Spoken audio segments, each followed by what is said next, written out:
Post office recruitment 2020 डाक विभाग में 2834 पदों पर निकली है भर्ती। 10वीं पास कर सकते हैं इसके लिए आवेदन। जानें इसकी सैलरी कितनी सैलरी है, पेमेंट कितना है, क्या क्या क्वालिफिकेशन है, कहाँ पर वैकेंसी है, पूरा डिटेल इस प्रकार है। ये Indian post office recruitment 2020 Madhya Pradesh postal circle में ग्रामीण डाक सेवकों की भर्ती के लिए 2834 पदों पर आवेदन मांगे हैं। जो 10वीं पास हैं या 12वीं पास हैं वो कैंडिडेट्स के लिए अप्लाई कर सकते हैं। भारतीय डाक विभाग में मध्य प्रदेश पोस्टल सर्किल में ग्रामीण डाक सेवकों की भर्ती के तहत 2834 पदों पर नियुक्त की जानी है। इन पदों के लिए branch postmaster, assistant branch postmaster, डाक सेवक के पद हैं, जो कि योग्य उम्मीदवार 7 जुलाई 2020 तक आवेदन कर सकते हैं। ये पदों की विवरण इस प्रकार है। EWS के 292 पद हैं, OBC के 296 पद हैं, PWD-A 33, PWD-B 30, PWD-C 29, PWD-DE के 21, SC के 428, ST के 566, अनरिजर्व के 1139 और टोटल पद हैं 2834। अभी बात करते हैं शैक्षिक योग्यता की। तो इन पदों की नियुक्ति के लिए मिनिमम 10वीं पास होना जरूरी है। इसके साथ ही 60 दिनों का बेसिक कंप्यूटर ट्रेनिंग सर्टिफिकेट होना चाहिए। वहीं जिन अभ्यर्थियों ने 10वीं या 12वीं कक्षा कंप्यूटर विषय के रूप में पढ़ा है उनके लिए बेसिक जानकारी सर्टिफिकेट जरूरी नहीं है। आयु सीमा की बात करते हैं तो आयु सीमा न्यूनतम 18 साल और अधिकतम 40 वर्ष होनी चाहिए। वहीं आरक्षित वर्ग के उम्मीदवारों की अधिकतम आयु सीमा में नियम अनुसार छूट दी जाएगी, यानी OBC SC ST के जो नियम है उसके आधार छूट दी जाएगी। अभी एक बात करते हैं इसका चयन। इन पोस्टों पर चयन के लिए आपको ऑनलाइन आवेदन भरना होगा, जो कि उम्मीदवार का चयन 10वीं कक्षा में प्राप्त अंकों के आधार पर किया जाएगा, यानी आपका जो 10वीं कक्षा में जितने अंक मिले हैं उनके आधार किया जाएगा आपको।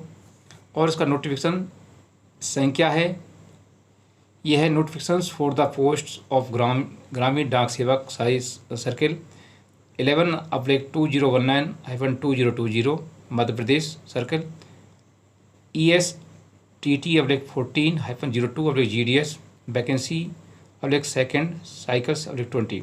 ये इसका नोटिफिकेशन नंबर है, आप इसको भी पढ़ सकते हैं। इसमें हर पोस्ट का क्वालिफिकेशन दिया हुआ है, जैसे कि यह है ब्रांच पोस्ट मास्टर का। इसमें दिया है job profile of branch post master will include managing affair of branch post office, India post payment bank and ensuring uninterrupted counter operation during the prescribed working hours using the handheld device of smartphones of laptop supplied by the department। इसी के साथ में आगे काफ़ी इसमें दिया हुआ है, आप इसको पढ़ भी सकते हैं।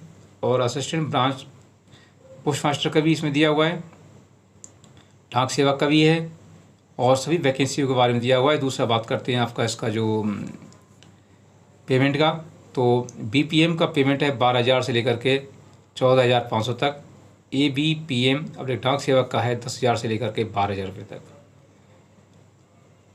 अभी जो इसका एज है, छूट है एज की, तो SC ST को 5 साल छूट है, OBC को 3 साल छूट है। इसके साथ ही इकोनॉमिक वीकर सेक्शन को कोई रिलैक्सेशन नहीं है। पर्सन विद डिसेबिलिटीज़ को 10 ईयर्स और PWD OBC को 13 साल, SC ST PWD को 15 साल छूट दी गई है। आप सभी कैंडिडेटों से मेरा ये अनुरोध है, यदि आप ज़्यादा जानकारी इसकी जो ऑफिशियल वेबसाइट है और उस पर जाकर आप विजिट कर सकते हैं कि क्या क्या क्वालिफिकेशन दिया है, क्या क्या कार्रवाई करनी है आपको। और इसमें स्टेट वाइज भी दिया हुआ है, उसको आप पढ़ सकते हैं। हर स्टेट में अलग अलग इसका क्वालिफिकेशन और वो वैकेंसी दिया हुआ है, इसीलिए ये मध्य प्रदेश की वैकेंसी के बारे में विवरण था। अभी आप इसके लिए अप्लाई कर सकते हैं, जो डेट दी है उस डेट से पहले आप अप्लाई करें, लेट नहीं होना। लेट होगा तो आपका एप्लीकेशन एक्सेप्ट नहीं किया जाएगा। और अभी तक आप लोगों ने इस चैनल को यदि सब्सक्राइब नहीं किया है तो सब्सक्राइब मारते हुए इसका बेल आइकॉन को जरूर दबाएं, घंटे वाले निशान को दबा दें, जिससे आगे आने वाला हर जॉब न्यूज़ आपको मिल सके। इसके साथ में थैंक यू, बाय बाय।